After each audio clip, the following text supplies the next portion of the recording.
Este podcast é uma gentileza da Pasta Chef. Almoço aos sábados e domingos para entrega.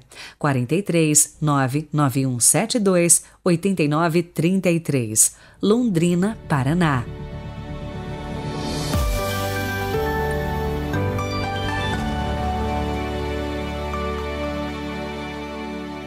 Bom dia!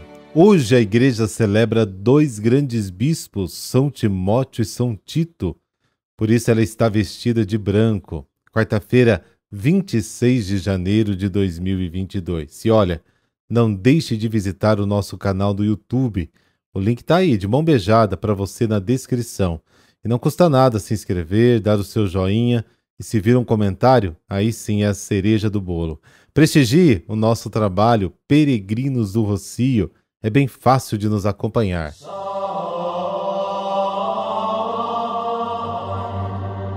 Pelo sinal da Santa Cruz, livrai-nos Deus, nosso Senhor, dos nossos inimigos.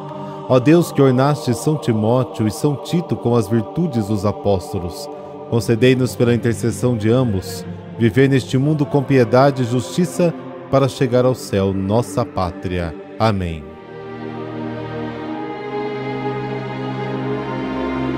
E o evangelho de hoje é de Lucas, capítulo 10, versículos de 1 a 9. O Senhor esteja convosco, Ele está no meio de nós. Proclamação do Evangelho de Jesus Cristo segundo Lucas. Glória a vós, Senhor. Naquele tempo, o Senhor escolheu outros 72 discípulos e os enviou 2 a 2 na sua frente, e toda a cidade e lugar onde ele próprio devia ir. E dizia-lhes: a messe é grande, mas os trabalhadores são poucos. Por isso, pedi ao dono da messe que mande trabalhadores para a colheita. Eis que eu vos envio como cordeiros para o meio de lobos. Não leveis bolsa, nem sacola, nem sandálias, e não cumprimenteis ninguém pelo caminho. Em qualquer casa em que entrardes, dizei primeiro: a paz esteja nesta casa. Se ali morar um amigo da paz, a vossa paz repousará sobre ele. Se não, ela voltará para vós. Permanecei naquela mesma casa, comei e bebei do que tiverem, porque o trabalhador merece o seu salário. Não passeis de casa em casa. Quando entrardes numa cidade e fordes bem recebidos, comei do que vos servirem, curai os doentes que nela houver, e dizei ao povo: o reino de Deus está próximo de vós. Palavra da salvação. Glória a vós, Senhor.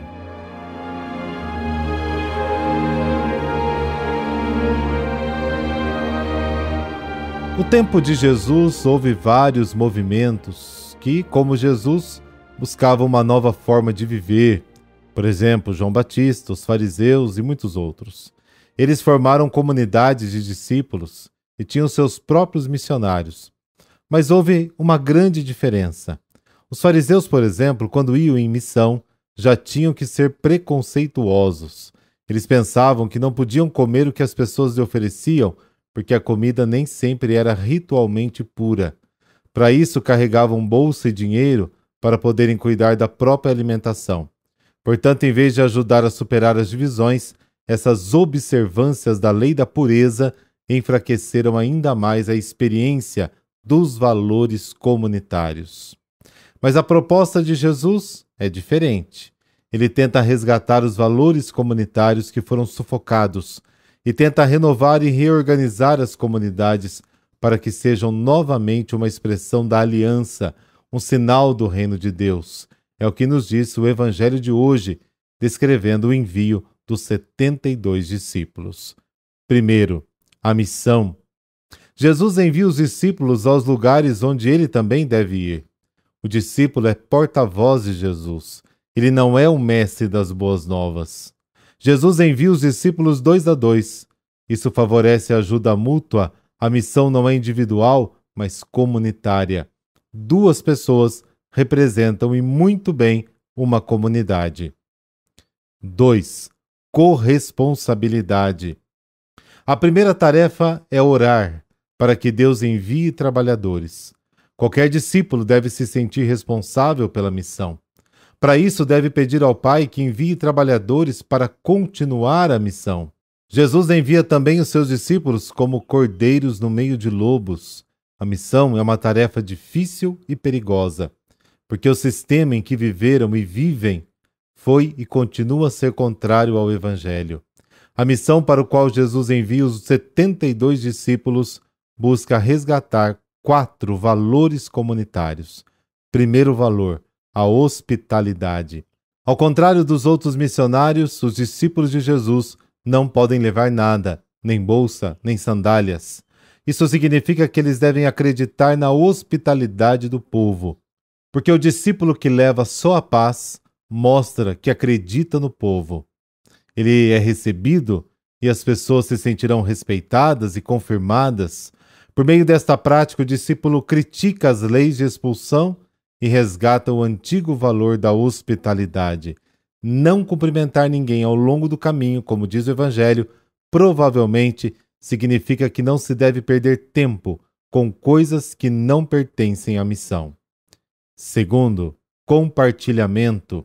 Os discípulos não precisam ir de casa em casa, mas podem permanecer na mesma casa, ou seja, devem conviver de forma estável, participar da vida e do trabalho do povo. Isso significa que eles precisam confiar no compartilhamento. Assim, por meio dessa nova prática, resgatam uma velha tradição do povo, criticam a cultura da acumulação que caracterizou o Império Romano e anunciam um novo modelo de convivência. Terceiro, comunhão ao redor da mesa.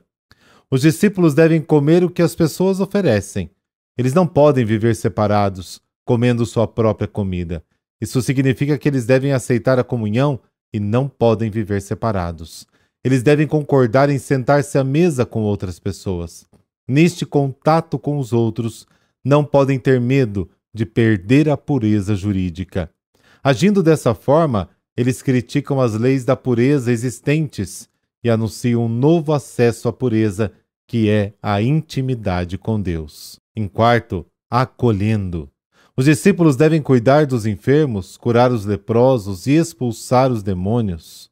Isso significa que eles devem acolher aqueles que foram deixados de lado pela comunidade. E em quinto, a vinda do reino.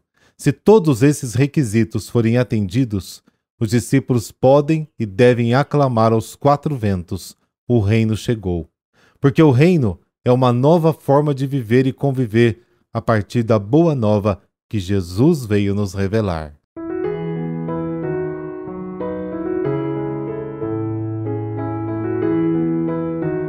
E hoje vamos falar um pouco de São Timóteo. Depois de celebrar a memória da conversão de São Paulo, a igreja honra Timóteo. Tito também, mas vamos nos centrar um pouquinho mais em Timóteo, missionário, que percorreu muitas comunidades junto com um grande apóstolo cristão. Timóteo era o braço direito do apóstolo Paulo, seu grande amigo e companheiro, sendo considerado ao lado do mestre como o primeiro e corajoso pregador do cristianismo. Era tão querido por Paulo que este confiava missões exclusivas a ele, mandando como seu representante. Timóteo nasceu em Listra, na Ásia. Seu pai era grego e pagão. A mãe se chamava Eunice e era judia. Foi educado dentro do judaísmo. Converteu-se aos 20 anos e nunca mais abandonou a fé cristã e a vida missionária. Fiel colaborador de Paulo, o acompanhou em suas viagens a Filipos, Tessalônica, Atenas, Corinto, Éfaso e Roma. Às vezes ia sozinho, como para Corinto, sendo recomendado por Paulo: estou-lhes mandando Timóteo, meu filho dileto e fiel no Senhor. Manterá em suas memórias os caminhos que lhes ensinei. Por volta do ano 66, Timóteo era o bispo de Éfeso, e com este cargo foi nomeado pelo apóstolo para liderar a igreja da Ásia Menor. Ele faleceu no ano 97. Pai de amor, que escolheste Timóteo para ser um grande apóstolo, convertei-nos também a nós e inspirai-nos gestos de renovação da sociedade e das nossas comunidades religiosas. Por Cristo nosso Senhor. Amém. Abençoe-vos o Deus Todo-Poderoso, Pai, Filho, Espírito Santo. Amém. Boa quarta para você. Nos falamos amanhã.